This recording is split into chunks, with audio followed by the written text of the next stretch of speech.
Wednesday, he probably does. Unless he had his schedule change.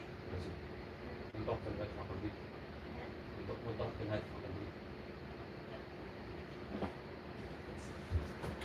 Is the lesson going? You got it?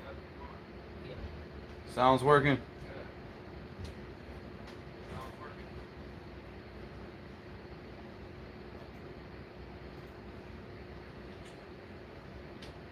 Still waiting for it to pop up. You guys got it, but I don't have it.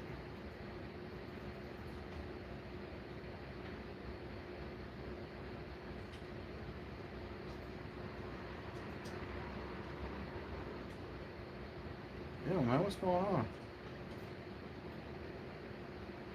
Maybe I just need to go directly to the website or what? Or the YouTube channel.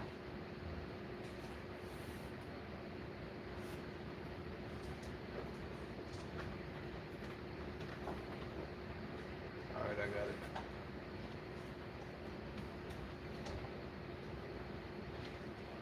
Assalamu alaikum wa rahmatullahi wa barakatuh. Man, we have been sick, akhi. I had to take Safe to the emergency room on Friday. And he's been sick and I've been sick. And that's just been it. Like, I couldn't even teach this class even if Safe wasn't sick, because I couldn't sit here for 20 minutes without going into like a sneezing fit, man. So I went through 3 boxes of tissues in one, like it was 2 weeks. 3 boxes of tissues. I'm like, where is all this stuff coming from, man? But Safe got it the worst. Safe got it the worst. And we've been sitting here like every single time we said we're gonna record, and then we just go to sleep. Allah musta'an. Alright, Bismillahirrahmanirrahim, Alhamdulillahi Rabbil Alameen, Wassalatu wassalamu ala Rasulillahi wa ala alihi wa sahbihi ajma'in wa ba'd. Page 142. So inshallah we're going to try to complete this today. We should be able to complete the whole entire book today so we can get back to our regular scheduled programming, inshallah. Al-Adab al-Mufrad, inshallah, from the coming lesson. So that shouldn't be a problem. So let's go ahead and get started, inshallah. Alright, so where are we at? And Amr ibn Abdurrahman ibn Muhayriz قال كان, I think that's where we're at, right? Is that where we stopped? At the top of page 142, right?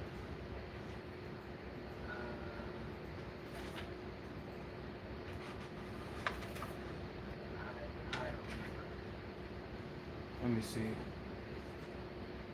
Yeah, that's it. Because I remember reading the others on page 141.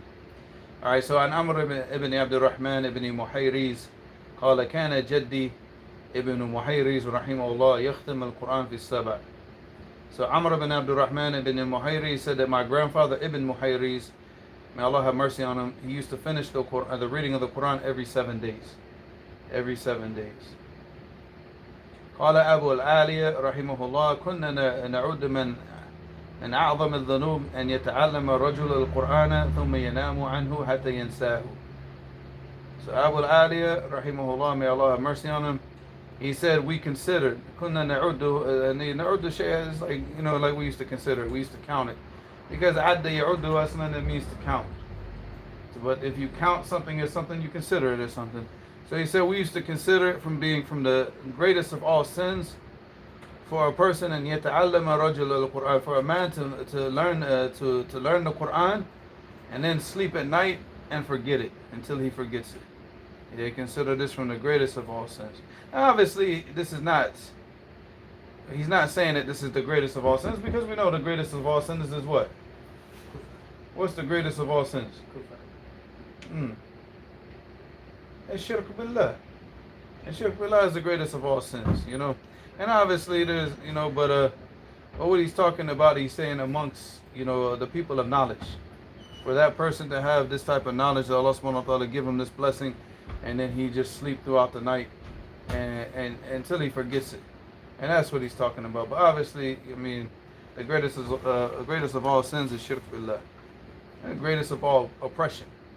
greatest of all sins and greatest of all oppression. Alright, so عن سلام ابن أبي مطيع عن قتادة رحمه الله أنه كان يختم القرآن في كل 7 ليال مرة، فإذا جاء رمضان ختم في كل 3 ليال مرة، فإذا جاء العشر ختم في كل ليلة مرة.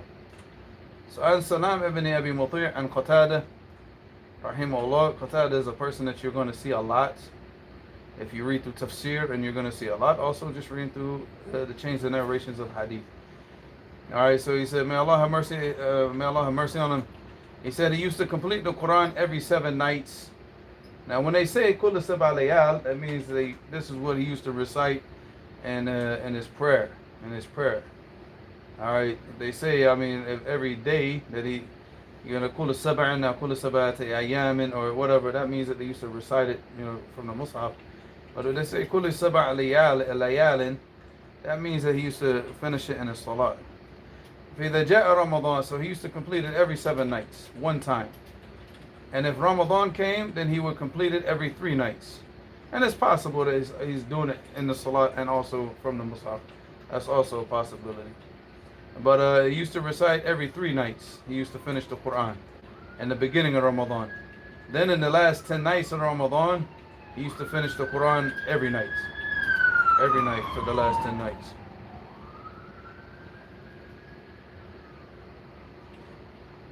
Allah said in the Quran, سأصرف عن آياتي الذين يتكبرون في الأرض بغير الحق وإن يروا كل آية لا يؤمنوا بها وإن يروا سبيل الرشد لا يتخذوه سبيلا وإن يروا سبيل الغي يتخذوه سبيلا ذلك بأنهم كذبوا بآياتنا وكانوا عنها غافلين. So Allah subhanahu wa ta'ala said in this ayah, سأصرف عن آياتي الذين يتكبرون في الأرض بغير الحق. And سأصرف عن آياتي means that Allah subhanahu wa ta'ala is going to turn the person's heart away from any type of acceptance of these ayat, where iman will not enter this person's heart because it'll be turned away from these signs that Allah subhanahu wa ta'ala has sent down in His Quran and everything, where, just guidance in general, he's going to be turned away from it. يتكبرون في الأرض, and for the people who act arrogantly, and here the translation is not correct. Unjustly, with arrogance, it does not say dhulm. It's يتكبرون. It means, obviously we know that when we have tafa'ala, it means that the person does something. It is not the only meaning for this verb form, but one of the meanings is that the person does something a lot. Like alima shay, if you just know one thing. Ta'allama, if you're learning a lot of things, you're learning. So alima, it means to know, but ta'allama, it means to learn, because you're taking in a lot of information. So takabbara it means that the person, he acts very arrogantly. بغير الحق. And obviously, there's no way that a person can act arrogantly. بالحق. So anybody that acts arrogantly is always going to be acting arrogantly بغير الحق, without the right to do so, because he has no right to do so, because all of us are fuqara, we're poor, we're in need of Allah subhanahu wa ta'ala, so none of us has the right to act arrogantly. بغير الحق وإن يروا كل آية لا يؤمنوا بها. And if they see every sign that Allah subhanahu wa ta'ala sends, every ayah, they will never believe in it. وإن يروا سبيل الرشد لا يتخذوه سبيلا. And when they see the path of guidance, they will not take it as a path to follow. وإن يروا سبيل الغي يتخذوه سبيلا. And if they see the path of deviance, then they take that as a path to be followed. ذلك بأنهم كذبوا بآياتنا. And this is because they had denied and rejected our signs. وكانوا عنها غافلين. And this is the reason why I brought the ayah here, because of the last part where Allah subhanahu wa ta'ala mentioned that they're ghafilin, that they're heedless, that they're careless, and they have no concern with learning. And this goes back to the part about the man who sleeps at night and just is careless and heedless until he forgets everything.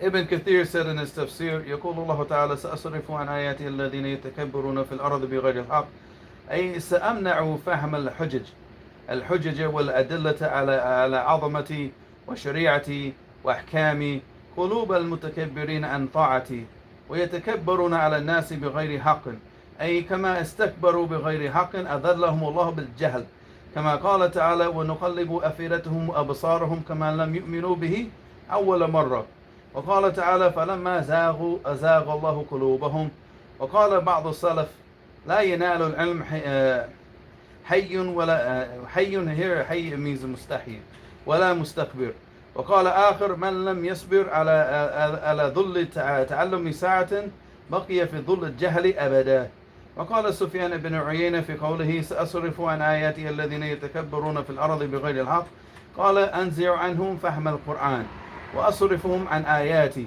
قال ابن جرير وهذا يدل على أن هذا خطاب لهم لهذه الأمة. So here Ibn Kathir rahimahullah, he said that I will turn, he's mentioned in the ayat, this ayat سأصرف, so I will turn away from my signs the people who act arrogantly in the land بغير الحق, without the right to do so. And here he gives a tafsir. Ibn Kathir says سأمنع فهم الحجج والأدلة, that I will سأمنع, not prevent, what did I use? I said prevent, but prevent is not a strong enough word. Yeah, I mean, I guess that's I translated. This is like the translation of Ibn Kathir is from, that's and I use the word prevent, but I think I guess that's, what's a stronger word for prevent? Prohibit. I will forbid, like I will not allow him to, like, yeah. So سأمنع فهم الحجج والأدلة, so I will, like, basically forbid this person from ever having any understanding of any of the evidence from the Quran and the Sunnah. Anything that will bring understanding and iman and belief into his heart, Allah subhanahu wa ta'ala keep away from him because of his arrogance. على عظمتي وشريعتي وأحكامي. So he said, any ayat or any evidence of Allah subhanahu wa ta'ala's greatness, his legislation and his judgments, he will keep this and forbid this from entering into the hearts of the arrogant people. That people who are arrogant, not just arrogant, but they're arrogant with the obedience to Allah subhanahu wa ta'ala. They act arrogantly in their refusal to obey Allah subhanahu wa ta'ala. What did I say here? Yeah, towards my obedience, but it's more than that, because it's their refusal. And the way that they refuse to obey Allah subhanahu wa ta'ala is through arrogance. And this is what you see today with the people. You try to bring them the sunnah, you try to tell them that this is the sunnah, and then they just arrogantly just like reject it because, who do you know? You're just a Westerner, you don't know, you don't speak Arabic, but instead of actually trying to look at the adillah and say, okay, he's bringing a translation, but let me see if maybe he's right. But it's this arrogance that causes the people to reject this, and then they end up disobeying Allah subhanahu wa ta'ala because of this arrogance. وَيَتَكَبَّرُونَ عَلَى النَّاسِ بِغَيْرِ الْحَقِّ, and they act arrogantly towards the people. And takabbur here is their refusal to accept the truth. So they won't accept the truth. And they look down on the people that bring them the truth, and that's the reason why they reject it. بغير الحق أي كما استكبروا بغير حق أذلهم الله بالجهل. So just like they act arrogantly, without the right to act arrogantly, because they have no knowledge, Allah subhanahu wa ta'ala debased them and disgraced them with ignorance. He refused, he kept the real knowledge from ever entering into their hearts and kept them in their arrogance. كما قال تعالى ونقلب أفئدتهم وأبصارهم كما لم يؤمنوا به أول مرة. So here Allah subhanahu wa ta'ala said, how do I translate this?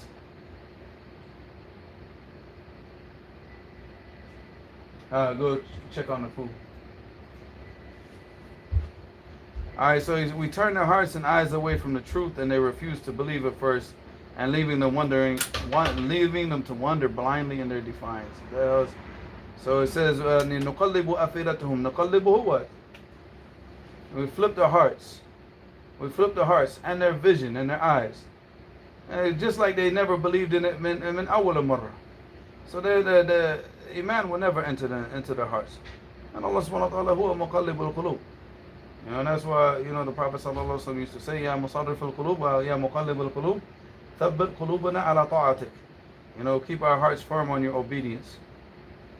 وقال تعالى فلما زاغوا أزاغ الله قلوبهم. And when they deviated, Allah subhanahu wa ta'ala left their hearts to deviate. Because they accepted the batil, they accepted deviation, so Allah subhanahu wa ta'ala left them in their deviance. وقال بعض السلف, and some of the salaf said, لا ينال العلم حي ولا مستكبر, that a person will not gain knowledge who's shy or who's arrogant. The two people that will not get knowledge are the shy person and the arrogant person. Because the shy person, if he doesn't understand something, he's going to be too scared to ask. He's going to be shy. He won't ask. He won't try to find out what's wrong. Or, and just like you see in the hadith, one of the sahabi, they came to the Prophet sallallahu alaihi wasallam, called إن الله لا يستحي من الحق فهل امرأة غسل إذا هي تلمت. She came to the Prophet sallallahu alaihi wasallam and said that Allah subhanahu wa ta'ala is not shy from the truth. Does a woman have to take a ghusl if she sees, in her dreams, like she has a night, what did I call that thing? How do we translate it before? A nocturnal emission. Yeah. Nocturnal emission. So yeah. So I mean, the person who's shy will not ask questions, will not seek to understand. And the person who's arrogant, he's arrogant, so he doesn't want the people to know he doesn't understand. So he's gonna act arrogantly, and then he's gonna remain in ignorance, or he's gonna remain with the wrong understanding because he's again too arrogant to ask. وقال آخر من لم يصبر على ظل تعلم ساعة بقي في ظل الجهل أبدا. So whoever is not patient with an hour, like a sa'a does not mean hour. All right, the sa'a in Arabic language, it means a time frame. So it's a period of time. It's a smaller period of time, but it does not mean hour, because obviously they didn't have concept of minutes and hours, and they didn't have clocks, so this did not exist back in those days. So whenever you see the word sa'a, it generally refers to just a period of time. So man lam yasbir ala dhulli ta'allumi sa'atan. So whoever is not patient with the what's the good word for dhul? How do I translate it? 1 hour of humility while learning. And see, that's the wrong. I shouldn't have translated it with 1 hour. Humility. That's a good word. Who is not patient with 1 hour of humility while learning will remain in the humility of ignorance for his whole entire existence. So I mean, you have to be patient, because when you're first learning something, whether it's the Arabic language or any of the sciences of the religion, well, you're starting from zero. So it takes humility to accept that, okay, it's not that you're stupid, you just you don't know. You haven't been introduced. This is all new concepts to you, so it's going to be difficult. So you have to be patient and, show humility, humble yourself throughout this process of learning. And if you can't do that for that period of time to become familiar with something, then what happens is you end up staying in ignorance, which is going to cause you way more humility, because that's humility that will never leave you. All right, whereas here you have humility for a period of time. Some time that you have to humble yourself and just, bite on your knuckles and just keep it moving until you learn something. But it's only for a period of time. And then, if you're patient and Allah subhanahu wa ta'ala gives you knowledge, Allah raises you above the people. And guess what? You don't have to face that anymore. But if you refuse to do that and you're not patient, then you end up remaining ignorant. And that's smaller. You die on ignorance after you had the chance to learn. وقال سفيان بن عيينة في قوله سأصرف عن آياتي الذين يتكبرون في الأرض بغير الحق. So this is a statement of Sufyan ibn Uyayna in this ayah. قال أنزع عنهم فهم القرآن, that I will take away from them the understanding of the Quran. I'll rip it away from them, snatch it away from them, seize it from them. وأصرفهم عن آياتي, and I will turn them away from my signs. Which means if Allah subhanahu wa ta'ala turns you away from his signs, he's turning you away from his obedience. Because if you're not accepting the ayat, then you're not accepting his obedience, then khalas, there's nothing left. قال ابن جرير المفسر الطبري وهذا يدل على أن هذا خطاب لهذه الأمة, and this is the evidence that this speech is for this ummah, that this is not about the kuffar, this is not about the past generations, that this is about this ummah and the people that we have to deal with, obviously from the people turning away from the Quran and the Sunnah and the correct understanding in this ummah. So Allah musta'an. Allah yahmina. عن عبد الملك ابن أبي سليمان عن سعيد بن جبير رحمه الله أنه كان يختم القرآن في كل ليلتين. And obviously, as you can see, I think I would guess, because I mean obviously I wrote this book years ago, I would assume that I was probably reading tafsir, came across the tafsir of this ayat, and said I gotta throw that in the book. Because if you look at like how the pattern changed just for that one little excerpt, I was probably more than likely I was reading this ayat, the tafsir, and I just said throw it in there, you know, because you see it's like he used to read the Quran every week, but he used to read every 3 days, and then this tafsir of the ayat, I mean obviously because it deals with the ghafla and the takabbur, you know, and then you go back to the reading the Quran every week type of thing. So alright, so عن عبد الملك بن أبي سليمان عن سعيد بن جبير رحمه الله أنه كان يختم القرآن في كل ليلتين. He used to complete the recitation of the Quran every 2 nights. سعيد بن جبير. قال ابن وهب قيل لأخت مالك بن دينار رحمه الله ما كان شغل مالك في بيته قالت المصحف التلاوة. So Ibn Wahab, he asked the sister of Malik ibn Dinar, he's an Imam Hadith.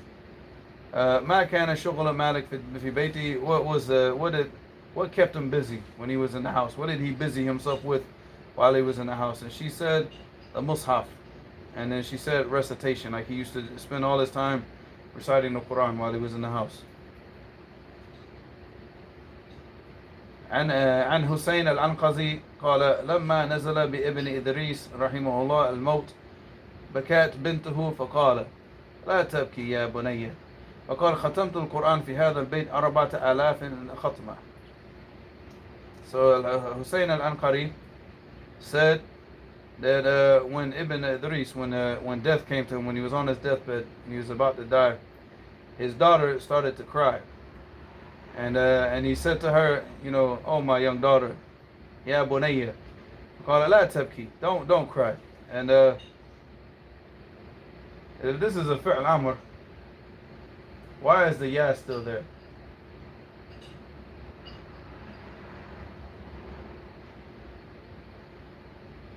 With the fi'l amr, aren't you supposed to take the ya off?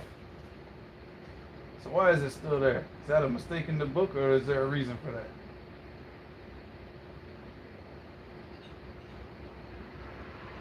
Beka yabki with a ya. But if I say ibki, I don't write the ya.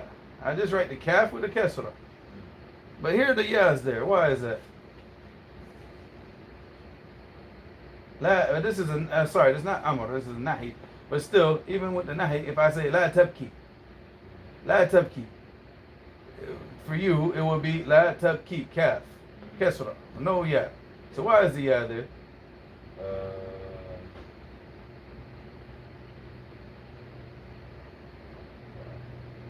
Yeah. Saifullah ibn Muhammad ibn James ibn Ali Sutton.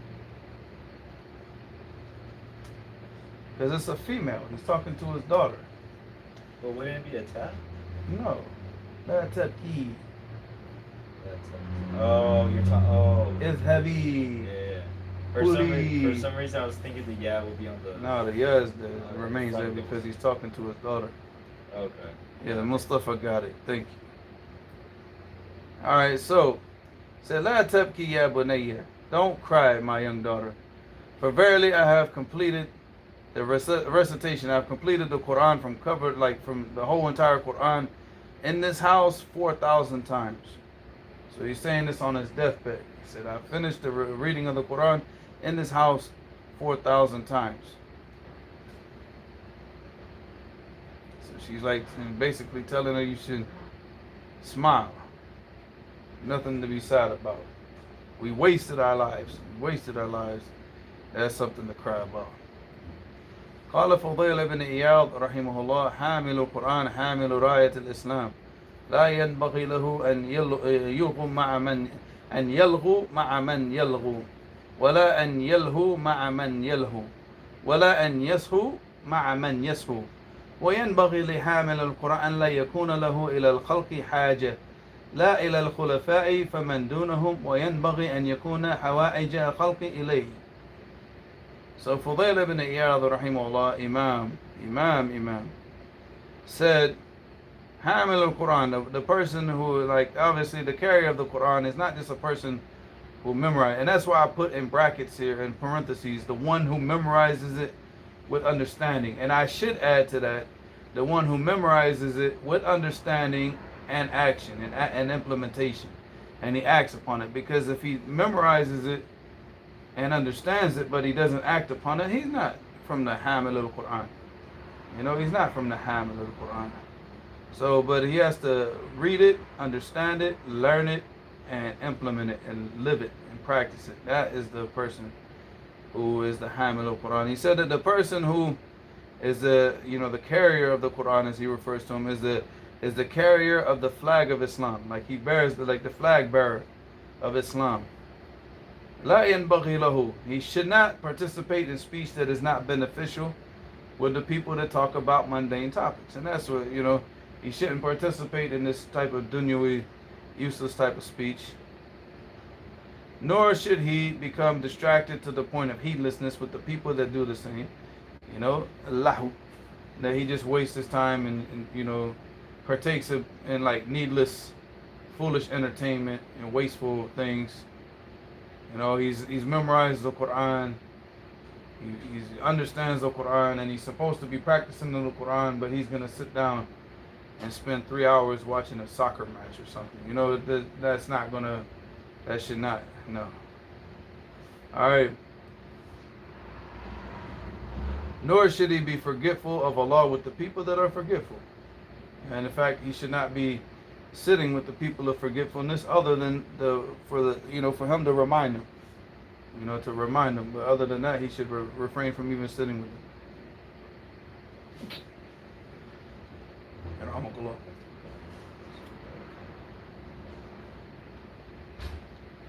The carrier of the Quran should not have any of his needs with the people, the leaders of the Muslim world. And this means that he should not be going and relying on ايش هبي؟ سيف الدرس ايش يشتي؟ أظن مساعدة. ممكن تروح تساعده؟ ها؟ هو مش تماما أسد ما يشعر تماما عليه. هو راكب في الدرس أنا.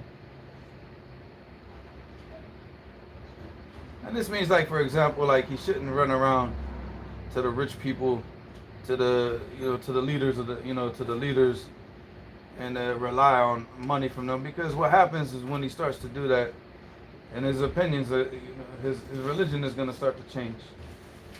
He's going to start to his fatwa will start to become like what? Maybe in the beginning when he was poor and wasn't reliant on the people, then what happened? He told the truth, and he wasn't afraid to tell the truth. But then some businessmen start to give him money, some politicians start to give him money. And then now he's saying you can donate zakat to the U.S. politicians. Yeah, or he's just staying quiet. Yeah. Maybe he's not giving. He knows something's wrong, but he'll just stop talking about certain things and stop making inkar on certain things. So he starts to basically, what's the word I'm looking for? I always forget this word in the English language. Atanazul, andini. What's the word? You use it as something? No, he starts to yatanazul. I always forget this word in English. The thought, Compromise. compromise. He starts to compromise in his religion. يتنازل عن الحق. So he's up here, but then he starts to come down from the truth, where he's either not saying it, or he just he'll avoid certain topics because they're like, hey man, stop talking about this and stop talking about that. So, and this causes him to start to change up. So he said the leaders of the Muslim world and all the people below them, and then the businessmen, the other lower politicians, and anybody like that, because once he starts to become reliant on them, then it's over for him. The needs of the people. Oh, did you guys see the new window outside? You saw it? You didn't see? Oh yeah, I saw it. It did look different when I came in, but I was like more focused on like trying to get inside. Yeah, they finally got it fixed, man. The owners of the house. Well, it's not. I shouldn't say they finally got it fixed. I guess if I had been more of a Karen, maybe we would have got it fixed a long time ago. Yeah. But it's just not my nature. So we sat here for 2 years with the window falling out, and then yeah. So Allah Mustaan. Maybe I need to start being more Karen-ish. Yes. You think it will work, huh? Yeah. What's a male Karen? What would you call him? Oh. A chuck. A Chuck? Chuck. Where did you get that one from?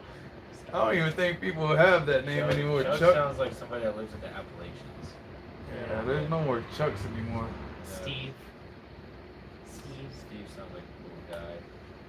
Steve, I don't know if that's a Karen. Yeah. No. Kyle. No, Kyle's. Nah, Kyle's like Oh, a weed smoker. Kyle's shotgun for monsters. I don't know. We'll figure it out. Anybody in the chat wants to know what we could call a male Karen, inshallah. All right, so oh, I know. Edward. Daniel. Oh yeah. Yeah. There we go. Uh-huh. That's a male Karen for you, boy. Oh yeah. All right, so the needs of the people should be all right. So going back to this, so like basically what he's saying here is that he shouldn't find his needs with the people. That they should find their needs with him. They should come to him because they're the ones in need of him, not him being in need with the people. All right. All right, and Wahab ibn Munabbih rahimahullah ta'ala قال قيل لرجل لا تنام ألا تنام قال إن عجائب القرآن أذهبت نومي. So Wahab ibn Munabbih, he said, may Allah have mercy on him, he said, it was said to a man, he doesn't mention who the man is, Ala tanam, will you not sleep now? Because he was obviously, Asad, you anta b'khair? Asad, what was that? It was probably the cats, man. I thought he fell, dude. I thought he was walking and then it fell, man. I think it was the cat. Even Shaolin woke up. Oh, man, I thought he fell. Kelly, you're getting fat. Getting fat? Oh, wow. He's like لا سمعنا شيء سقط فأنا ظننت أنت. It's like a barrel. Oh, it's over for him. It's over. It's no getting nothing. And all he does is just lay around the house. But that's alright, because he's about to get kicked out the house anyways. You're about to get kicked out. Once he starts functioning as a male, he's got to go. Because the cats, they don't recognize that that's his sisters. And he'll start pouncing, you know, and jumping up and doing some freaky business in this house. So him and Garfield are about to be friends. No, he's so scared of Garfield. Oh, And Kevin. once he gets kicked out, huh? Kevin. No, Daniel's better. Yeah, Dan sounds like a crybaby that'll post AI videos. Or Bade says Kevin, right? Yeah, you know what Yeah, that Kevin. Yeah. Kevin. I guess Kevin is. Yeah. I don't know. Let me like think of all the Kevins I knew in my life. I don't really know that many Kevins, but the ones that I did know, yeah, they were kind of Karenish. Yeah. I know a Daniel though. I think we all know a Daniel. Yeah, I don't. Yeah. Yeah, I mean, he's definitely king of the Karens. All right, so here, so Ibn Munabbih, he said, a man, it was said to a man, "Are you not going to sleep? Will you not sleep?" And he said that verily the amazement I find in the Quran has caused my sleep to depart from me, has to leave me. Like my desire for sleep is left because of the amazement that I found in the Quran. And this obviously comes with a tadabbur. You know, not just reading it, but reading it with understanding and reading it with reflection and deep pondering. But you can't do the deep pondering without the understanding. So it all goes together.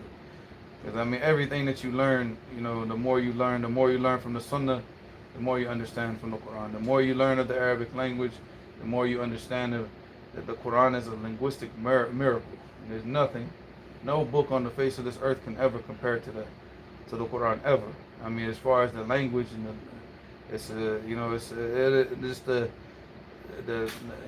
from a linguistics perspective, it's a miracle, and you know that this is not the speech of a man. There's no way that a man could come up with this, especially not a man in the desert. So you know from reading the Quran and your understanding of the stronger your understanding of the Arabic language gets, strong your understanding of the Sunnah gets, you know that this is from Allah. You have absolute certainty. Like there's no doubt. I'm not saying that the Muslims would have doubt, but there's levels of certainty. And there's certainty that a person says, okay, I know that this is from Allah, but then there's a certainty that can be backed up where this person knows that this is from Allah with evidence. Like he can sit here and explain why. You finished? Come and super on it. Ashra.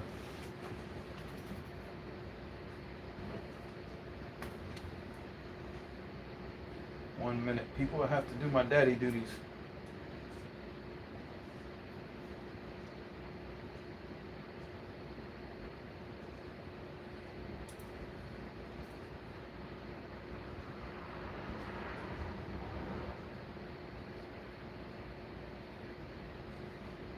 My dad keeps trying to get me to trim my beard. Why? So that I look more presentable. Well, you're not trying to be a lawyer, right? Oh, but I got out of jury duty. How did you do that? I went in there prepared to tell them that I mean business. Well, really happened. That did happen. I came in my clothes and everything. That's why I'll be straight up with them. But I was like sitting in like the little room waiting to be like selected, try to get deselected. But then they said it's like no, none of the cases they want jurors. So I just left.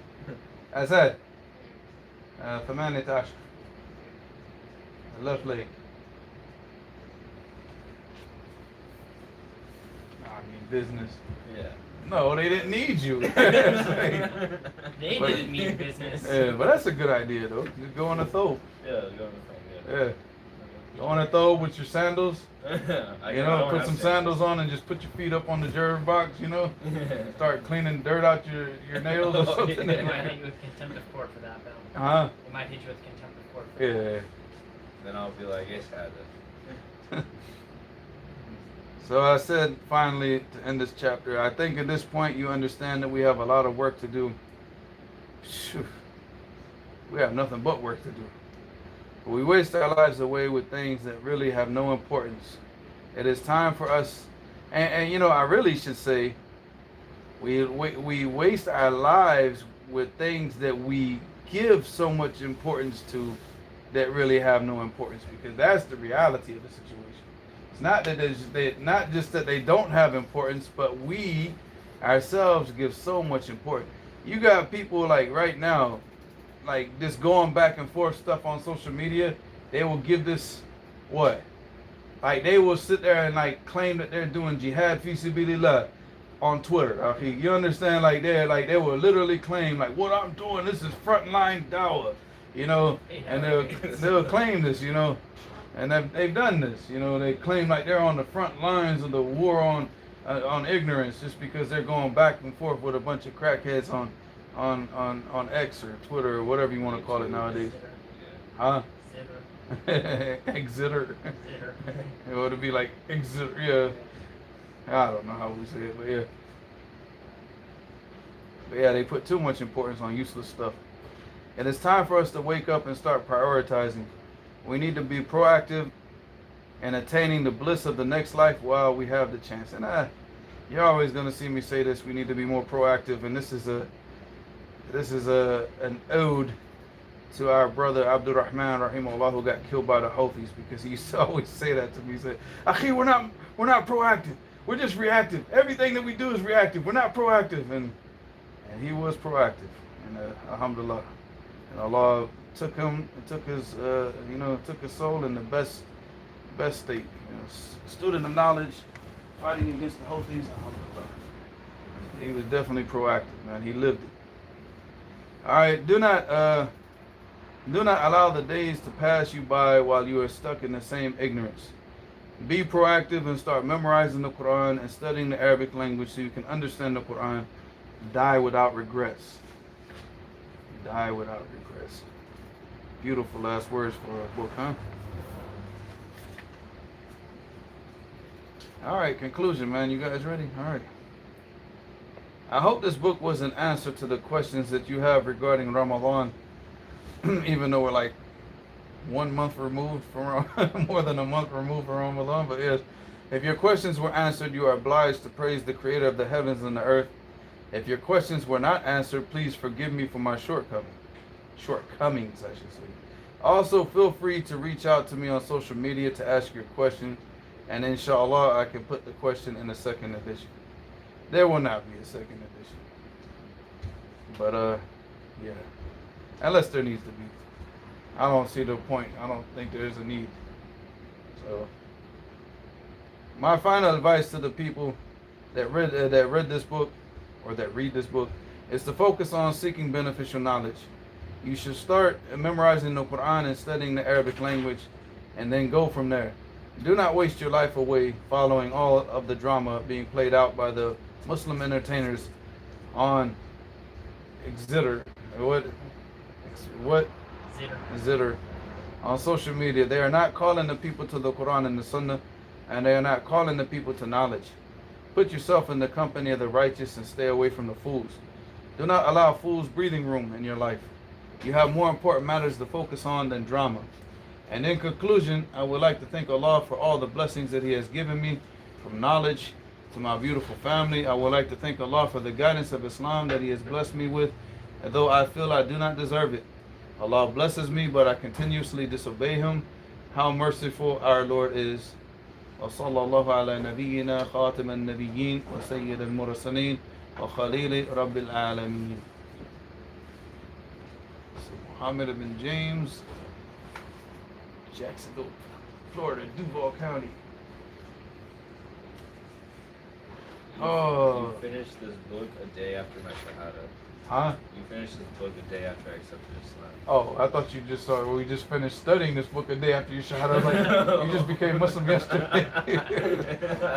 What happened? What happened, man? Did you leave Islam and come back during our little vacation? Every day we left the house, I pulled out a fake beard.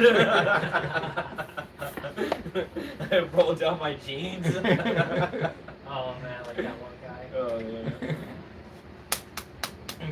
Just take out a cigarette and stuff. Oh yeah. Yeah, I sure fooled them, man. All right, any questions? Regarding the. Actually, he said we finished. Well, this is the second time we finished it, but this is the first time that it's been fully recorded. So I'll be more happy. I'll be much happier when we finish Al-Adab al-Mufrad. Huh? What's up? Regarding the hadith about the 70,000 people, I've seen it translated that, like, from one of the conditions is, I don't know, like, I've seen it translated as they don't, like, have ruqyah done on them, but I've also seen it translated as they don't ask people to make dua for them. Nah,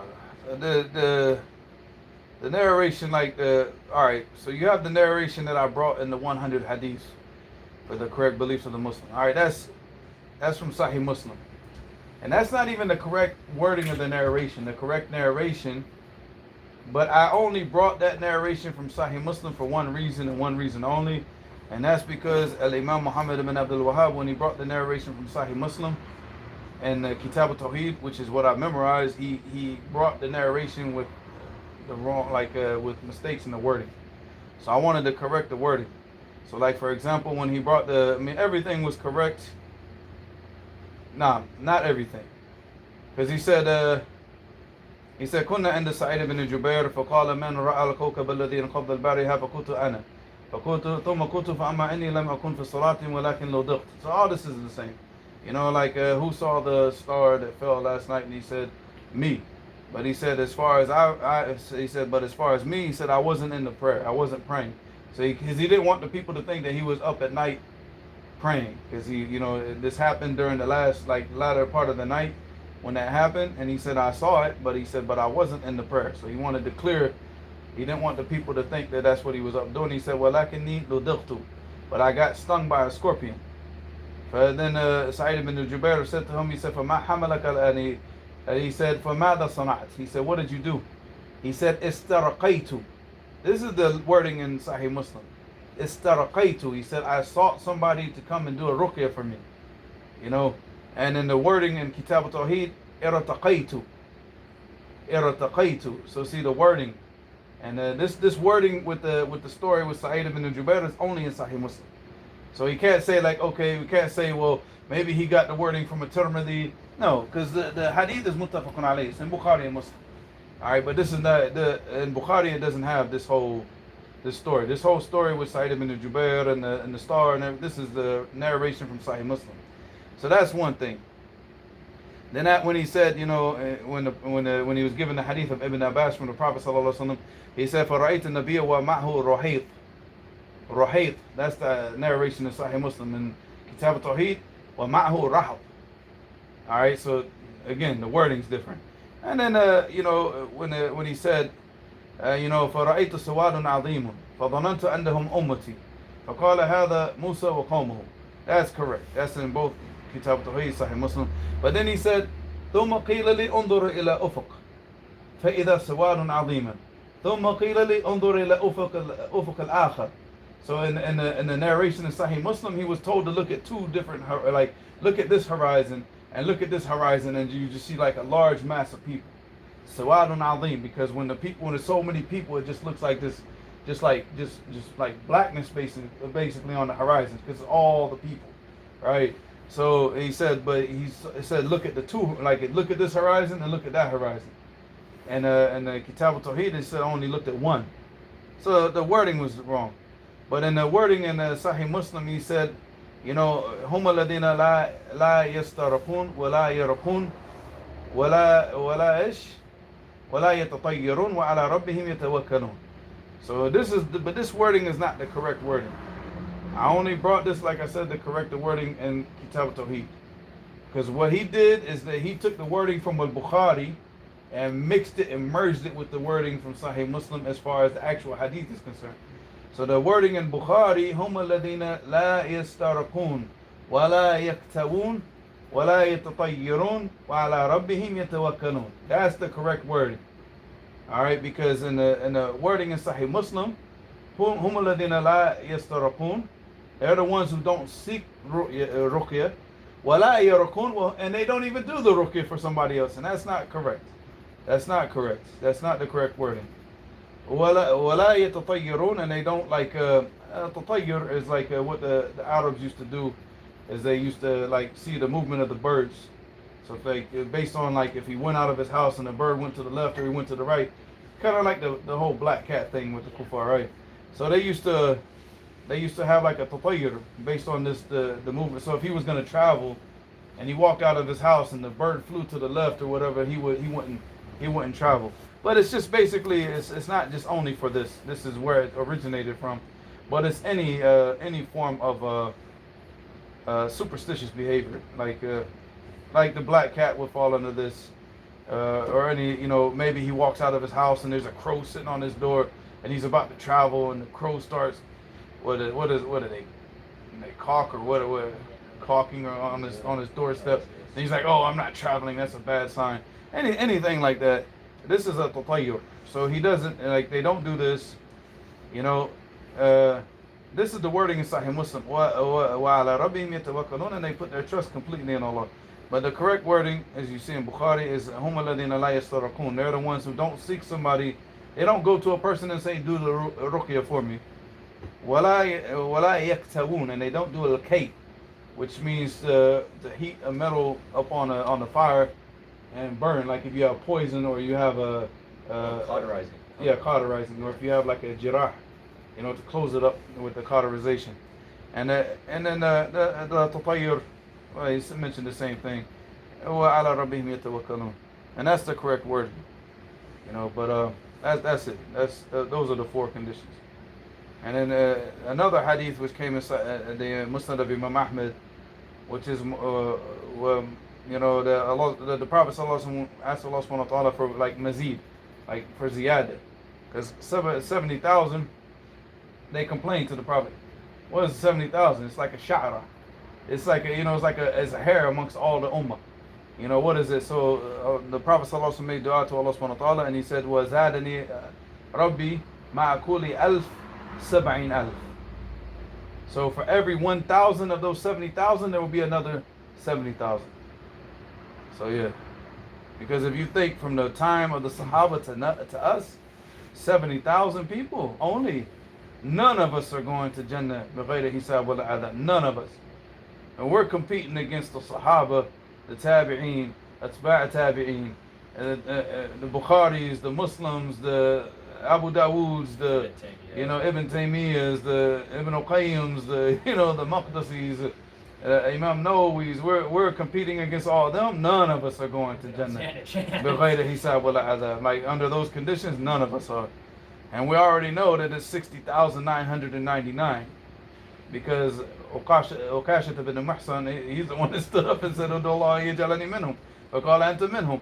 So the fact that he already stood up and did it, so that means 69,999 people left. So Allah musta'an.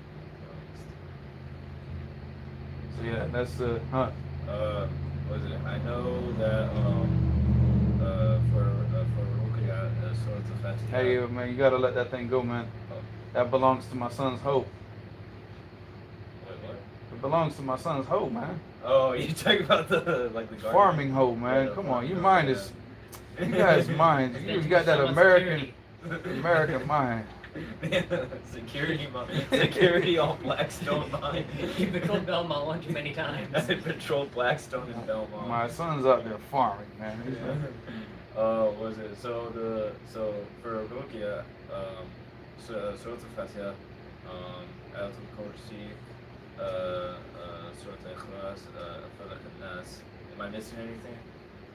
I mean, it depends on what the issue is. So if the issue is like sihr, then you come with the ayat sihr. Oh, for Sulaiman alayhi salam. Hmm. Okay. Because Surah Al-Baqarah kamili. You know, depends on the seriousness of the person. You know. I heard a lot of people they also use the first 5 ayat in Surah Al-Baqarah as well. That's a good one too. Hey, I mean, you can see it all online. So asking someone to make dua for you doesn't take you out of. No. Because, ya akhi, Uqasha ibn Muhsan, he stood up and asked the Prophet to make dua for him. He said, "Udullah yajalani minhum," and he said, "Anta minhum." He said, so, yeah, how would making dua take the person out? No, I mean, and he literally got placed amongst the people by asking the Prophet to make dua for him. Huh. تستمع إلى الصوتيات عن تسجيل فيديوهات عن الرقية وهكذا، ولا بيعتبر إنك تستعين بشخص للرقية؟ Nah. It's a talab, like you ask a person to do the ruqya for you. You do the ruqya to yourself. You do it for yourself. And if a person comes up and does it to you without you asking them, then you don't fall into this hadith. Like if a person sees that you're sick and he comes up and just starts doing the ruqya on you, and that doesn't take you out of this either. But What I mean if the he, person. like, oh, sorry. Hmm. I didn't mean to interrupt. Oh, go ahead. What if he like offers to do it and then you're like, and then you accept the offer? Then then you yeah, and that falls into that category. You just do it. If he sees the person needs it, then do it. How often should someone do ruqya on himself? Much as depends on what the reason he's doing it for. That's like for protection from Ain. And just keep up with the azkar, akhi. Just memorize all the azkar. Just keep up with it. I'm more about the prevention, man. Keeping that stuff away. That's the best mode. Where can I read that so I can memorize it? I'll send you, like, there's one student from Damaj. He took, like, the idea, the concept of Hisn al-Muslim, and he made a Hisn al-Mu'min, where he brought only all the authentic narrations. I have to find it, inshallah. I might have it on my laptop. Inshallah. If I have it, then I'll send you a PDF of it, inshallah. Mustafa suggests Bartholomew as the name of a milk carrier. Bartholomew. Yeah. Who knows a Bartholomew, dude? It's like the name of a butler. Yeah, I don't know. My 15th century ancestors. I've only in my early life, I only knew one Bartholomew, and it's Bartholomew Simpson. Oh, from The Simpsons. Yeah. Yeah. It's the only Bartholomew I knew. I don't know. Any pink hands? Should I memorize Bulugh Maram, Kitab and Nikah, or wait for the book that you said you will publish? Oh my God. I'm making Toba from. I have completely changed up my whole everything. And like I told the brothers, I said, I'm never, I mean, if somebody's memorizing Bulugh Maram, finish it. But I like, from now on, I'm just like, I know that this is probably going to cause a lot of people to disagree. Say, oh no, but you know, this is the tariq of the ulama, and you're right. But like one brother, he sent me a message the other day, but this is a brother, he's in Yemen. He's studying, and one of the brothers, he had just finished the memorization of the Quran, and he wanted to know, like, what should he memorize Bulugh Maram after that? And I said, absolutely not. Because, he asked me, he said, should I memorize Bulugh Maram, or should I memorize Umdatul Ahkam? And I was like, basically, neither one. Take Sahih Muslim, or Sahih Bukhari, or any book of hadith that you want, that you feel like attached to. Because, like, what's this knocking? Yeah, Asad. من يدوك؟ شوف ايش يشتي هو. I think he's trying to put in, or maybe he's hammering something. He's trying to, he went out and bought, I don't know, man. Idris, can you go see if he's alright? His safe hasn't been feeling well today, so. He bought like a air conditioner today. So he's trying to put the air conditioner in. Oh, I love it when my kids start buying their own stuff. You need to go get a job too, Safe. Safe sat in that room all year last year with no air conditioner. No air conditioner. Not just last year, the year before that too.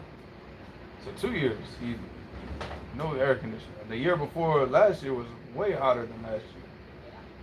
It's like 100 degrees, 112 degrees. I mean, we were setting records the year before last year. So he stayed in that room the whole time with no air conditioner. But Jazz like, I ain't doing that. So Jazz went and bought him an air conditioner. So Mustafa said, is Hisn al-Mu'min by al-Ariyani? Yes. Yes. What was the, oh, let's get back to that. Sorry, man, I got sidetracked with all this knocking that was going on. But anyway, so what I told the brothers, like, take a book of hadith. And I told them, I said, if you don't know what book of hadith to choose, Sahih Muslim is preferable. Because I said, if I could go back to Damaj and do everything all over again, I wouldn't memorize any of those books. I would memorize only the Mukhtasar of Sahih Muslim. But even that, I wouldn't do. I would go through Sahih Muslim and do exactly what I'm doing now with Sunan Abi Dawud. Just take out all the ahadith and memorize them in notebooks. Like that's the way I'm going forward now. And if a person wants to do that, because obviously, this type of way of memorizing is not for everybody. It's not for everybody. Most people are not going to have the patience to go through books of hadith and take out the hadith and write them in the notebooks, because you're going to be writing hundreds and hundreds, thousands, more than, probably up to 2,000 or more hadiths in notebooks. Most people are not going to do this. For the people that are not going to do this, then that's what, all right, memorize Bulugh Maram, memorize the books that are already ready. But if you're like a serious student of knowledge and you love hadith, I want to go get the hadith for myself, man. I don't want people just giving me, a ready-made platter and said, okay, eat whatever's on this platter. Nah, man, I want to make my own platter, I want to go find the hadith, What happened? Jay is trying to show the AC unit he means business. Oh, that's what it is. He's He's fighting.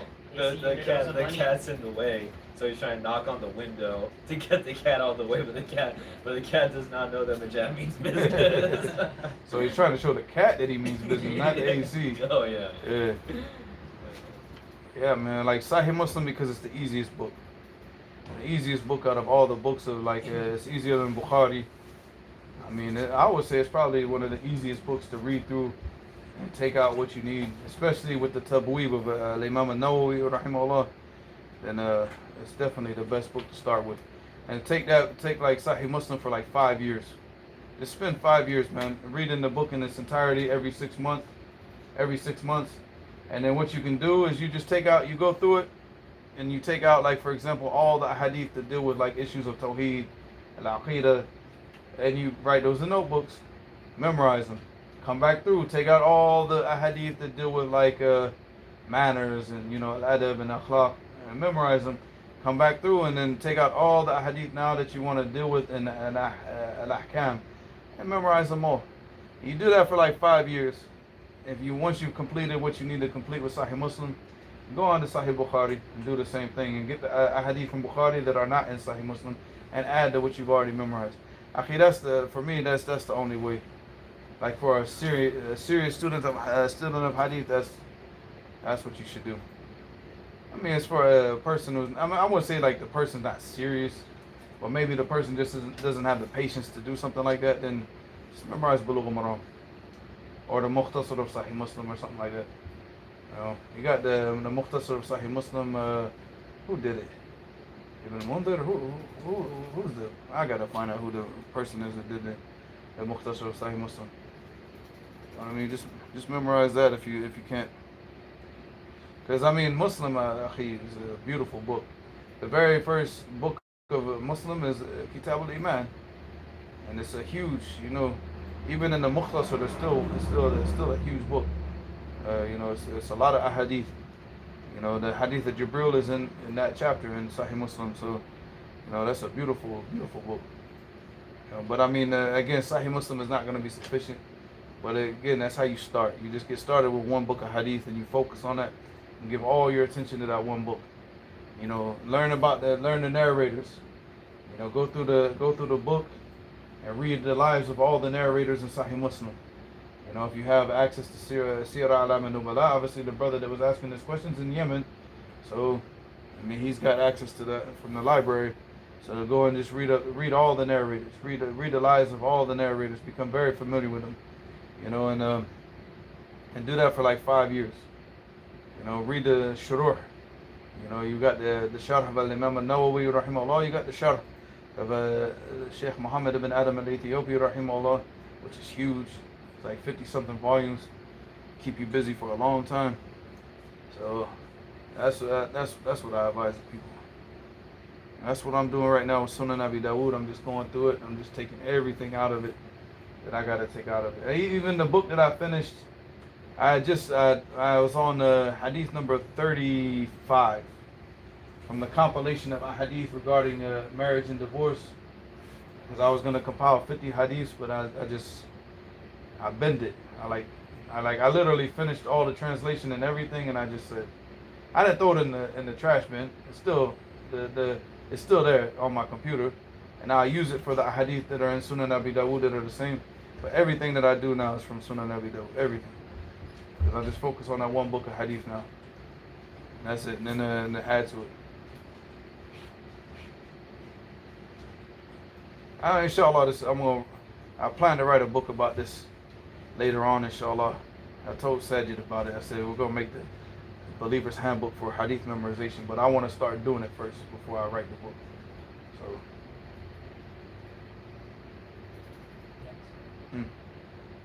Is it a sunnah for men to apply fragrances in general? What's that? Is it a sunnah for men to apply fragrances in general? Yeah, the Prophet sallallahu alaihi wasallam said, "Ana akhudh min dunyakum." And you said what? You know, he said, I take from your dunya what? Those two things. At-tib wa nisa, you know, fragrances and women. So these are the two things from the dunya that the Prophet sallallahu alaihi wasallam found his enjoyment in. And we should find the enjoyment what he found enjoyment in. You know, because nothing's better, And nothing is better than a good smelling fragrance, and nothing is better than a beautiful, righteous wife, akhi. Make you so happy. Charlie doesn't have fleas anymore, does he? Huh? He doesn't have fleas anymore. And they don't have as much. It's not as bad as it was before. They still got them, but we've been spraying all this stuff all over the carpet, so it's not as bad as it was. Huh?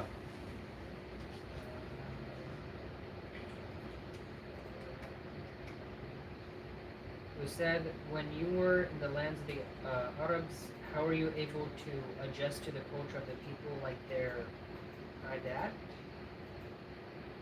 You know, their customs. And what they find repulsive, etc. You got no choice, right? You got no choice. If you can't adapt to their customs, then you're not going to stay there. You're not going to be able to be patient. You know, like all those brothers, like all the time. Man, these people do this. These people do this. These people do this. Yeah, it's their country. You know, it's like. You know, it's like, what do you expect them to you to come to Yemen and they're gonna act like Americans? I mean, it's like, you know, it's like, you know, it's like I remind, you know, I used to joke with the people all the time. I said, "Akhi, this is not like an old kung fu movie from the 1980s, you know, where you go to the master of Shaolin and he speaks to you in English. You say, no, you're going to their country, Akhi. This is it's their customs. You know, you're not coming there to make them American. You know, they've been practicing these customs for hundreds, if not thousands of years, you know. You know, like the Yemeni civilization. Look at Sana'a. Sana'a is one of the oldest cities on the face of the earth, still standing. I mean, so they have a culture that goes way, way, way back. Okay, so what's halal is halal, what's haram, you stay away from it, avoid it. But I mean, it's their country, you know. What are you going to do? You know, that's the American mindset, the Western mindset is what keeps people, look. Sorry, people, Fluffy has made an appearance. Looks like she does want that too. Very rare appearance. Yeah, I mean that's I mean for me that's just how I grew up anyway. So I grew up amongst Filipinos, so I was not really exactly American culture from the start anyway. So I grew up eating hanzit and chicken adobo and lumpia. So almost time. Oh, Indomie's like really good. Huh? I have a whole thing of Indomie. I think pancit is fried noodles. Like, yeah. Indomie basically. Not Indomie, but You still want it, I No, but they paid for that. for all of us. Oh no, I didn't do that. more pecans. Is it worth memorizing the Wasatiyah even though it's full of ayat, which one would memorize the Quran anyways? Plus, often it's not separated by something, so you may memorize ayat in the sequence in the Wasatiyah instead of the Quran. Yeah, of course. The wasatiyah is a beautiful method. Yeah, you can memorize it. If you don't want to memorize the whole thing, yeah, you should at least memorize the first half of it. Like the first half is mostly all ayats from the Quran, and then it goes into like a small portion of it where he starts to bring ahadith, and then he just goes over like the aqidah of Ahl Sunnah wal Jama'ah and different abwab. So yeah, I mean definitely if you have the ability to memorize it, memorize it. What would you reply to those who say the students of Sheikh Yahya are overly harsh? How would you reply to those who say that the students of Sheikh Yahya are overly harsh? Yeah, if the Prophet ﷺ was alive today, they would say he's overly harsh. If the Sahaba were around today, they would say that they're overly harsh. So, I mean, subhanAllah, I mean, fakir. I mean, it's like from the Sahaba where he said, you know, أنا ما أعرف من الدين أنتم عليه اليوم إلا الصلاة. He said, I don't know anything from the deen that remains except for the prayer. And he told the people, and y'all aren't even doing that right. So, I mean, imagine, this is in the time of the Sahaba. The Sahaba are still alive, but they're dealing with the people that came after them. that weren't taking the deen as seriously as they took it. So now we're in 2026. What do you expect? You know, nah, I don't think the students are harsh. Calling the people to the sunnah, doing inkar on the munkar, that's not harshness. That's that's nasiha al-din. You know, I mean, some of the younger students, they might go a little bit, extreme, but you gotta understand, like, that's zealousness. That happens with a lot of people when they're like younger and they're just starting to learn knowledge, and then they get that, puffy chested, and they want to do inkar on all the munkar. I mean, that's gonna happen amongst young people. And that's why the Prophet ﷺ described the Khawarij as what? Young. Huh? Young. Hadith al-Asnan, Sufaha al-Ahlam. Because they're like young in age, and then they're what? They're just like, they have no wisdom in the way that they do things. So, I mean, that's for the older people to take control of the younger people, to keep their zealousness in check. If that doesn't happen, then they start to cause a lot of chaos. So when you start to get these like young zealous brothers just running around doing things and they're not being put in check by the older people, then it's similar to what you see nowadays amongst gangs. It's worse. The deen and what they're doing in the deen is worse than what gangs are doing. But what you see nowadays is because, like, back in the 80s and the early 90s, you had the older gang members that used to control what? The younger dudes. They used to keep them in check, but now that doesn't happen. So now people are getting killed over Facebook posts, and people are getting killed next to their children, holding their children with their families. They're getting killed, and getting killed in public places, and this type of stuff that never happened before. Because what? The youth aren't being put in check. So the same thing with when you look at the brothers, when they start to get a little bit of knowledge, the older people, the students of knowledge, the ulama, they have to keep the people in check. They have to keep the people in check. Otherwise, they will cause a lot of chaos. But when you start saying that Sheikh Yahya's students, that's a very broad term, because among Sheikh Yahya's students are those young guys and the big students that are also sheikhs themselves. And they're not running around doing this type of stuff. It's the young people. The young people that are running around causing it. And that's going to happen. It's going to happen with anybody, with anything, so Allah musta'an. You just got to be put in check. Can you explain how to do the 3 qul's at night before sleeping 3 times? Do I blow into my hands before reciting, or what? From what I understand from the hadith is that you blow in the hands first, and then you recite it, then you wipe over your body.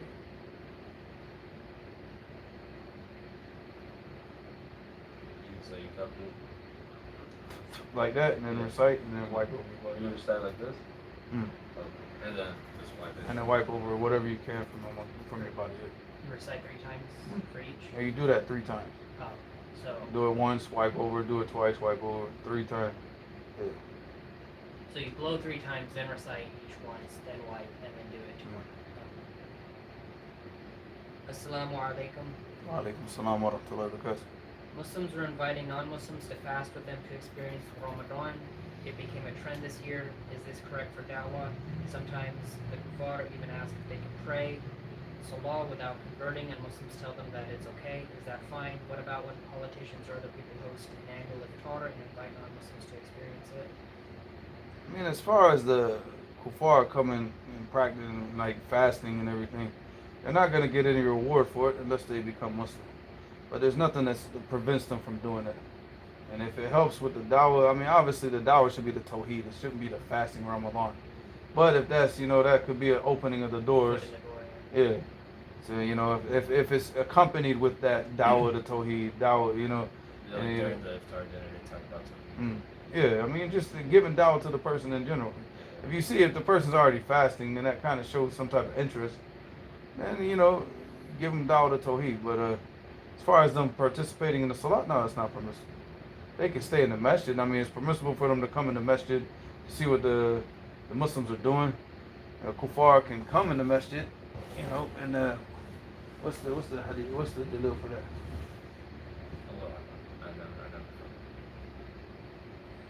Look it up, yeah, say. The hadith of Adi ibn Hatim. Adi.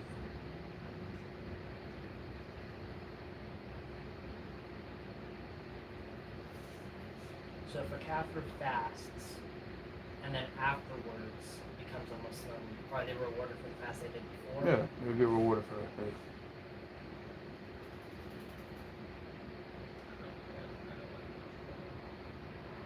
Yeah. As the Prophet ﷺ said, "Aslamta ala ma aslafta min al-khayr." Because they asked him, they said, well, what about a person who used to give charity and used to keep family connections in Jahiliyyah? فقال أنت أسلمت على ما أسلفت من الخير. أسلفت من الخير. That you became Muslim upon what you've done, like the good that you did in the past, it will continue with you, that you get the reward for it in Islam. Nah, not Adi ibn Hatim. I'm sorry, man. Wait. I think it's. Yeah. والله أنا نسيت اسمه صحابي. Flying all the way to New York to give Jake his shot. In front of 200,000. Hold on. Adi ibn Hatim is the one that. 200,000 The hadith battle da'if. hard. Yeah. Yeah, that doesn't sound right. SubhanAllah, I was just going over the story the other day and I forgot the name of the Sahabi. Well, anyways, the Sahabi that the Prophet ﷺ tied to the pillar in the masjid. He was not a Sahabi at the time. They were fighting and they captured him and they tied him to the pillar in the masjid. So that shows the permissibility of a non-Muslim being, because this is the masjid of the Prophet ﷺ and he tied him to the pillar. But yeah, and that shows the permissibility of the Kafir can come in the masjid, see what the Muslims are doing. That's it. And for the people that say, I've tried to change this alarm every single time, it keeps reverting back to the same alarm. Every time I change it, Oh, you think I can probably help with that? I changed it on the alarm thing. And it changed. And then as soon as the alarm goes off, Cause on my phone, it's the same thing. But you have to tap on the alarm itself. I did that. Oh. I changed it. And it played the sound of the new alarm. And I was like, okay, that's cool. And then as soon as the alarm goes off, it goes right back to the old alarm. I don't know. So, huh? What? شو؟ And then finish? That's a three tamshi. Go ahead. I'll get back to that. But them participating in the salat, no.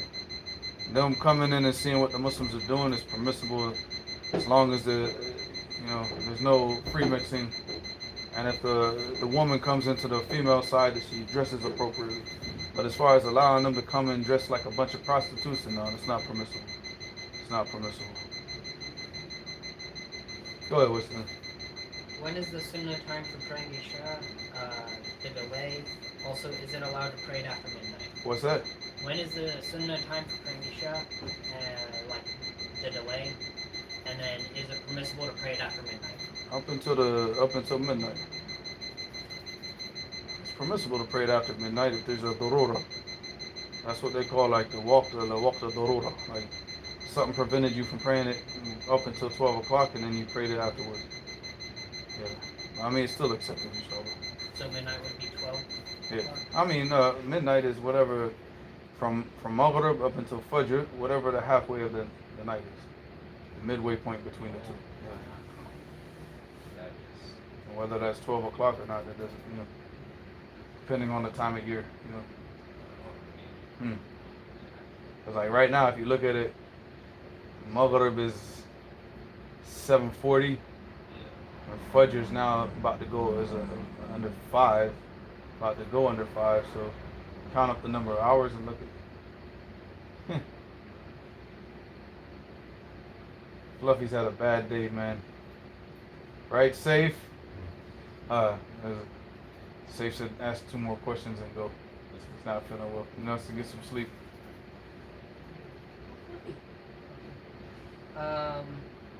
When wiping our head for wudu, do we have to bring it back to the front? Is that far? Sunnah. On the topic of wudu,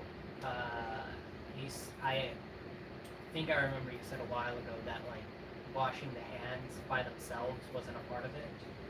You did that From after the you starting at the wudu, yeah. You wash the hands when you wash the entire arm. Oh. Yeah. So you could go straight into the to start wudu. You can get the water in your hand now. Yeah. That's yeah.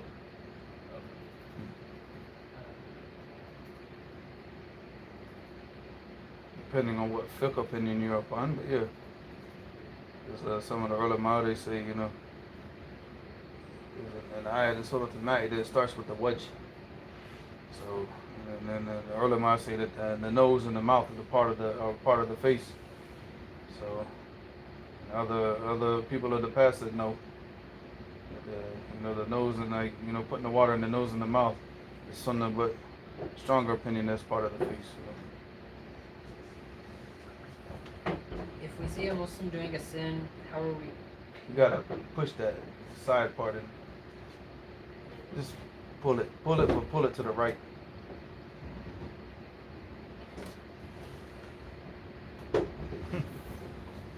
Oh.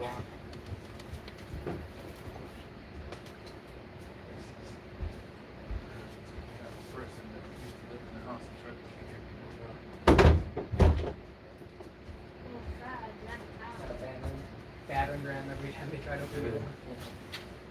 All the doors in the house.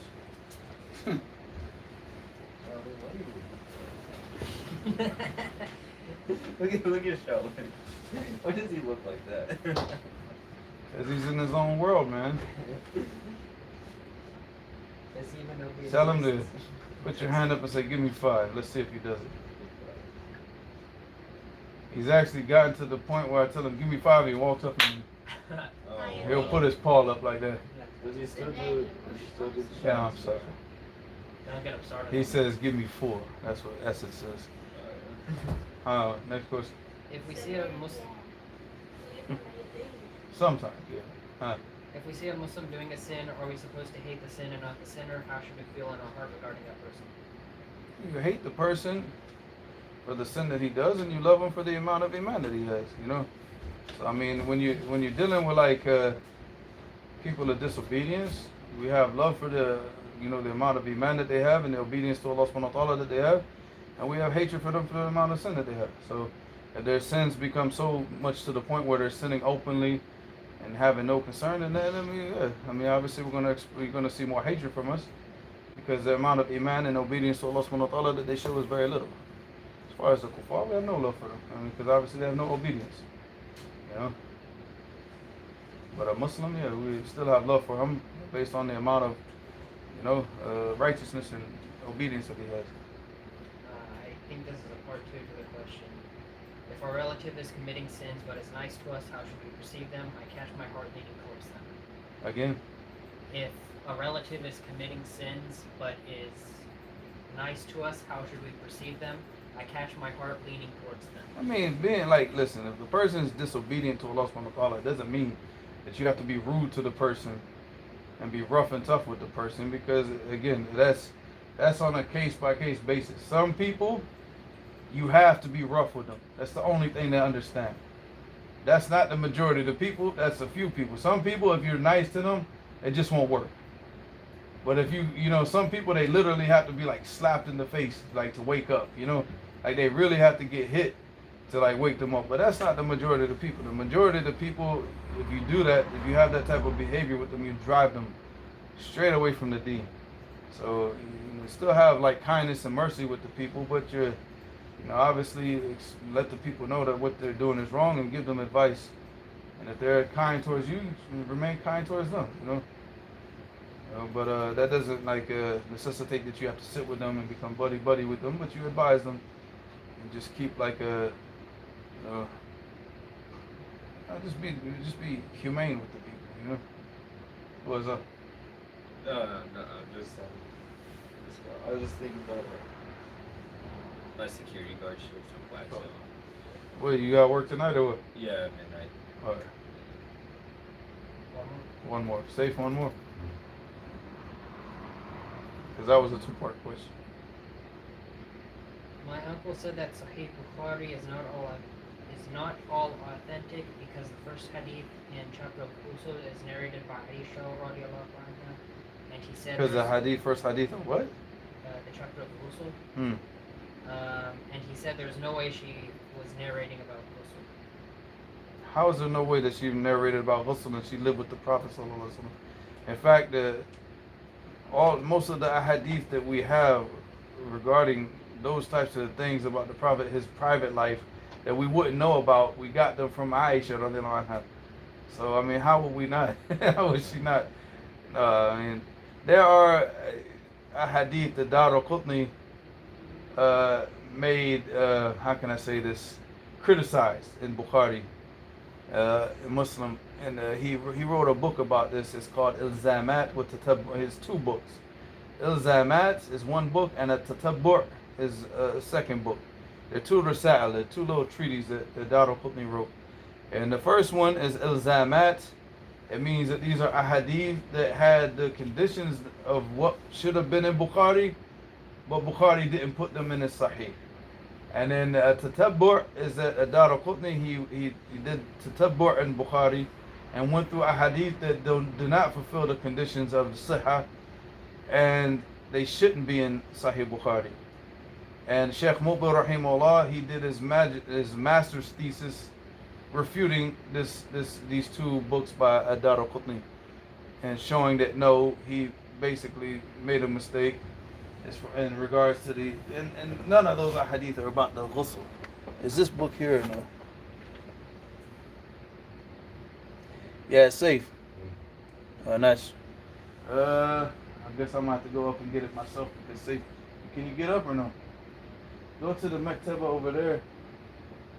The one that used to be here, but now it's over there. And go to the bottom shelf. I'll do it. This is close. Watch it.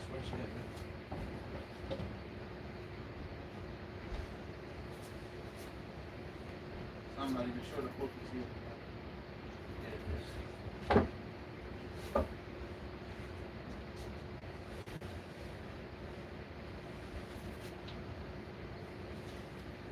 And I made a mistake. It's not about Muslims. It's only Bukhari.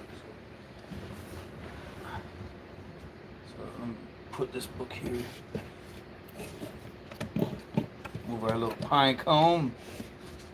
And there we go. Whenever it shows up in the video, then that's the book. Because I don't know, there's like a delay with the video, so. And that book refutes. Alright, so those are hadith regarding ghusl or not. Those are not the hadith. This is just regarding the conditions. Like Bukhari has certain conditions, and Daraqutni said that these are. He listed a number of ahadith in Bukhari that he felt did not meet those conditions. And Sheikh Muqbil rahimahullah, he wrote his master's thesis refuting that. So this is the book that you see right now. One more question, say. That's a two-parter. It's a two-parter too, huh? If someone denies Sahih Bukhari being all authentic, are they in danger as far as their team goes? What's that? If someone denies Sahih Bukhari being all authentic, are they in danger as far as their It's team not goes? me denying that it's not authentic based on what? I mean, because you gotta think about it, right? All of the imams of this ummah, from the time of Imam al-Bukhari to now. Forget now. I mean, let's just say from the time of Imam al-Bukhari up until the time of Al-Hafiz ibn Hajar. All of the imams have accepted Bukhari as being authentic. All of them. Who are you to come in 2026 and say that if you're saying that it's not authentic, then hatu burhanakum in kuntum sadiqin. Bring your evidence if you're truthful. Based on what? Based on because you've been following videos from the Shia, the Rafidah, because the Rafidah, that's what they do. They go and spread all this garbage, and I've seen even students, and not Salafi students, but students, just school students, have these little books that were handed out by the Houthis, saying that Bukhari is not all authentic, and teaching them how to refute the people who say that Bukhari is. Come on, and that's all just nonsense. All the imams from that time, from the time of Imam al-Bukhari, if anybody was going to refute the authenticity of Sahih Bukhari in the time of Imam al-Bukhari, it would have been what? The people of his time. Those were the imams of hadith. And then nobody, okay, so who's going to come along in 2026? And then you have not just him, but then you have the people that came after him. All the imams, you know, Abu Dawood came after him, At-Tirmidhi, all of these individuals that came after him, and all the way up until the time of Al-Hafidh ibn Hajar.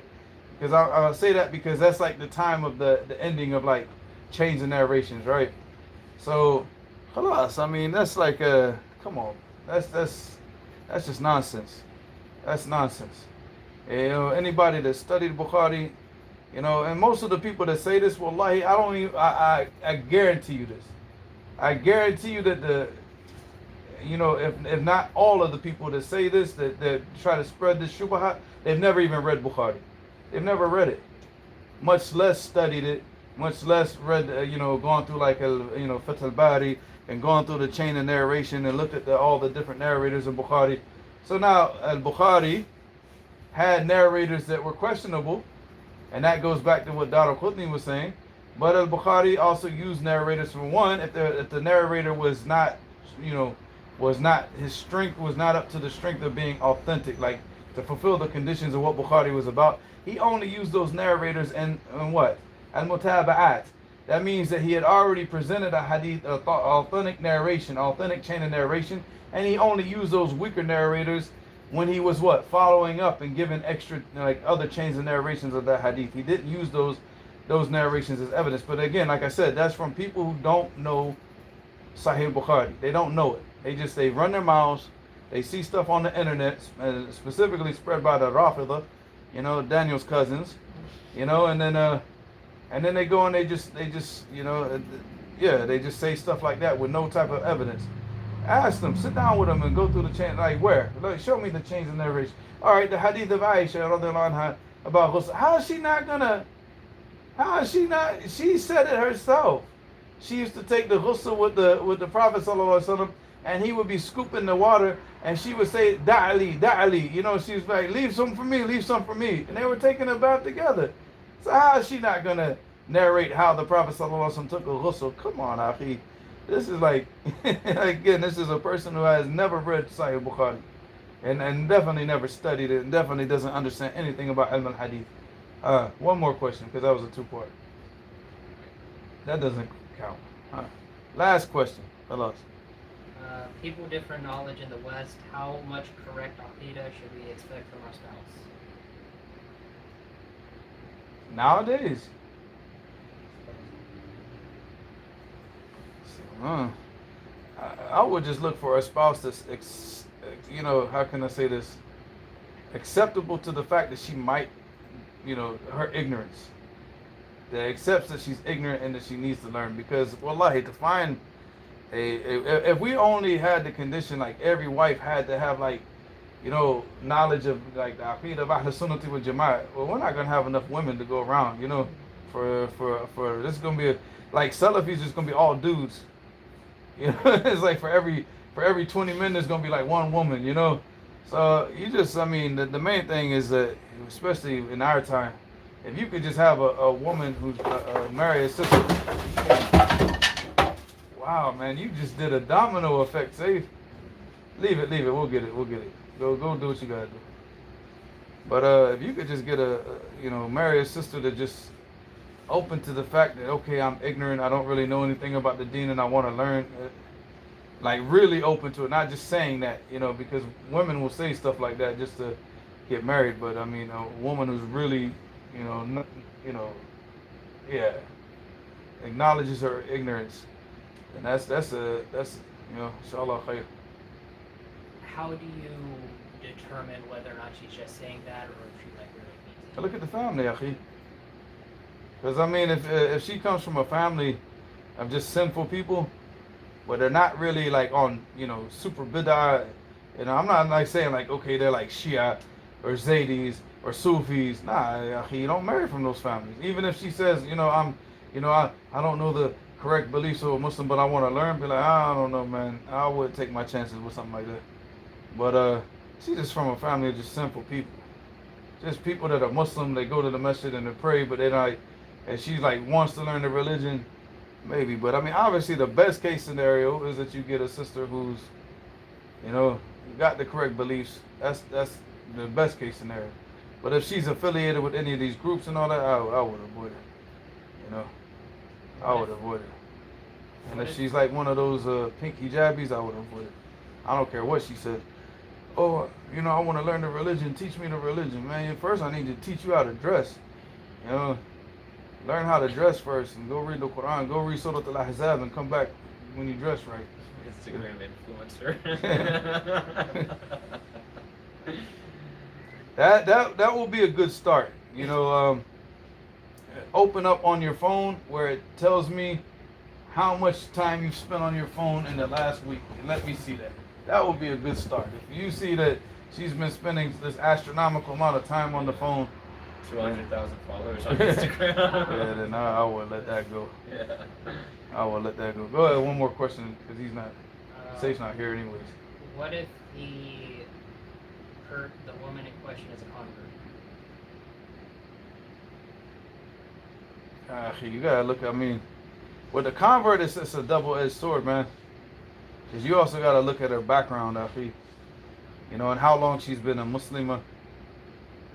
Because it's just the background, man. Because these women now, Akhi, they're just, especially the generation coming up, they're messed up, Akhi. They are messed up. They are super messed up. So, and then the women, they convert to Islam, but they bring so much baggage with them, Akhi. So, with a convert, it's just like you gotta know, like, see what her beliefs are, see where her stance is about learning the deen, but you also have to go and start investigating, you know, her past and what, you know, because these women are good at hiding stuff, man.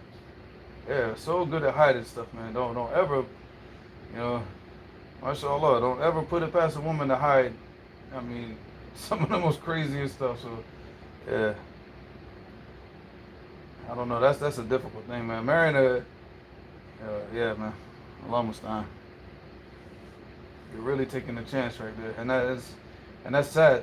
It's sad because I know that there's a lot of good sisters out there, but you know, it's just like I remember when I went to my son's mother to get engaged, and the family was treating me like garbage.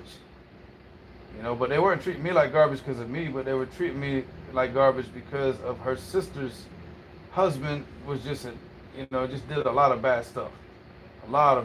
And, you know, I don't even want to go into it, but, you know, and so the brother, he came up to me and said, hey, you know, we don't mean to treat you bad like this, but what did he say to me? He said, Afsada alladhi sabaqak.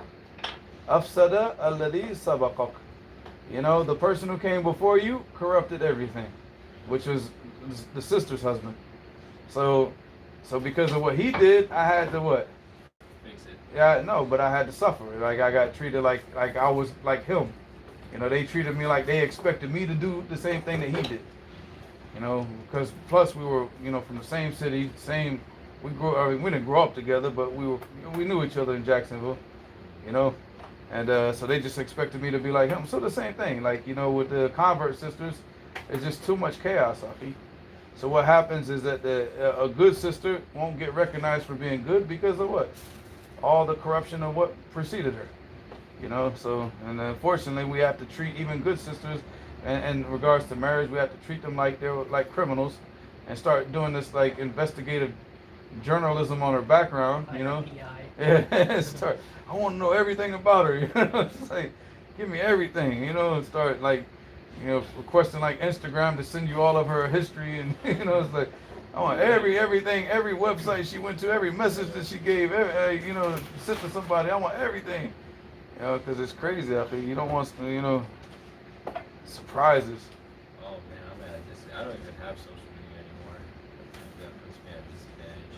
I can't look at anything. I can't find Stalk anybody. Yeah, I can't stalk. I told you, man, I'm just waiting. Like, man, I said, you hit 18 years old, I just want to go to a plane and get on a plane and go back to Yemen and die. I don't like, seriously.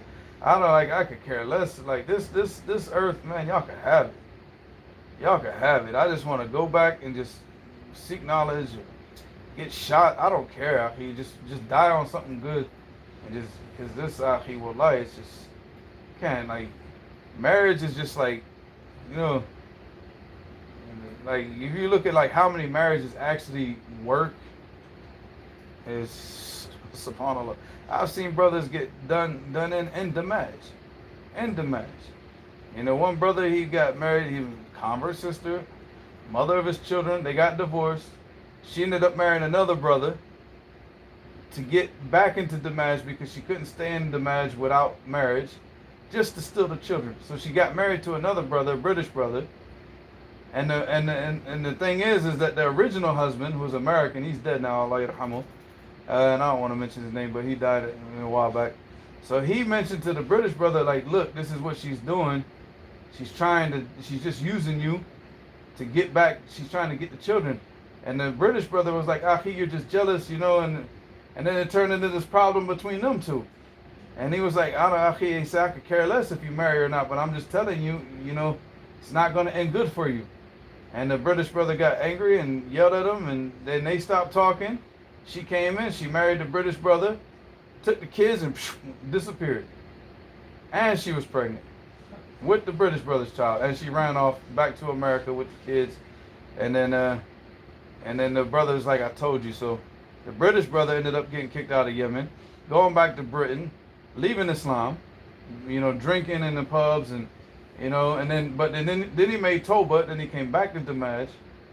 You know, so it's just crazy. All this whole chain of events because of what? One bad woman. One bad woman, Akhi. So it's crazy, man. It's just like and there are multiple stories like that. I mean, just a woman. And most of the brothers that couldn't stay in Damaj and study is because of a woman. It's because of a woman. She complains and complains and complains. And you know, go back to the story of Ismail and Ibrahim. When Ibrahim came to the first wife and said, "How's your life?" and she's complaining. And then what did he tell her? He said, you know, tell my son, give him salams and tell him to change his doorstep. You know? Yeah. And he said, yeah, the doorstep is you. My father told me to divorce you. And then he married a second woman from Yemen. And he said, you know, and she, you know, same questions. And then she was like saying, oh, we're blessed and and he said, keep the doorstep. You know? So, yeah, man, you know, but that's the thing, you don't know that until you get married, man. When you get married and then you start to go through hard times and then she's complaining, you know, it's bad enough if you're already going through hard times, right? It's already difficult because you know your responsibility. You have you and her, and if you have children, it's even a bigger responsibility. And you're going through these difficulties, so you're already stressed out. So now you have a woman who just wants to complain about everything that's going to do what? Make you more stressed out. And what if she had the correct aqidah? Akhi, if she's going to be a complainer, and with the correct aqidah, I would rather be single. I would rather be single because like that type of akhi is just, you take too many chances, man. Just pray istikhara. Put your trust in Allah, but I mean, you know, whenever you get married nowadays, especially to converts, yeah, man. And that goes both ways. That goes both ways, because how many good sisters married an idiot? Oh, you got so many stories that I heard. Sisters, they pray and they read Quran and all that, but the husband is like what? You know, on the internet all the time, watching stuff he shouldn't be watching. So yeah, I mean, yeah, you know, like that. yeah, you know, like internet going on like he has to posting clear his AI browser videos. history every time that his wife comes home. Every time that he comes home with his laptop, he's got to clear his browser history, basically. Yeah. I thought you were gonna say on Twitter posting AI videos of lying about the shidduch. Yeah, this AI video stuff is new, man. So now I'm talking about the late at night internet action. But yeah, go ahead. That's it. Khalas, done. So yeah. وإلى هنا سبحانك اللهم وبحمدك أشهد أن لا إله إلا أنت أستغفرك وأتوب إليك.